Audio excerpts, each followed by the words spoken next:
Hii ni Uondo TV, mimi ni Aidan Jeremiah. Nayo taarifa kutoka Jeshi la Polisi Tanzania, ambapo Jeshi la Polisi nchini Tanzania linaendelea kumsubiri ndugu Humphrey Polepole kufika katika ofisi ya mkurugenzi wa upelelezi wa makosa ya jinai kutoa maelezo kuhusu tuhuma alizozitoa kwenye mitandao ya kijamii leo tarehe 6 mwezi wa 10 2025. Taarifa kwa umma. Jeshi la Polisi lingependa kutoa taarifa kuwa bado linaendelea kumsubiri ndugu Humphrey Polepole alipoti katika ofisi ya mkurugenzi wa upelelezi wa makosa ya jinai.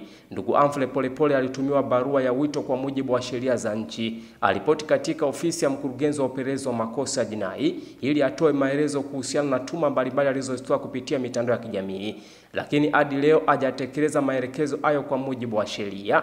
Jeshi la Polisi limeona taarifa zinazosambazwa kwenye mitandao ya kijamii na ndugu zake kuwa ametekwa. Tayari tumeanza kufanya kazi taarifa husika ili kupata ukweli wake. Imetolewa na msemaji wa Jeshi la Polisi makao makuu ya polisi Dodoma, Tanzania. Hii ni Uondo TV, mimi ni Aidan Jeremiah.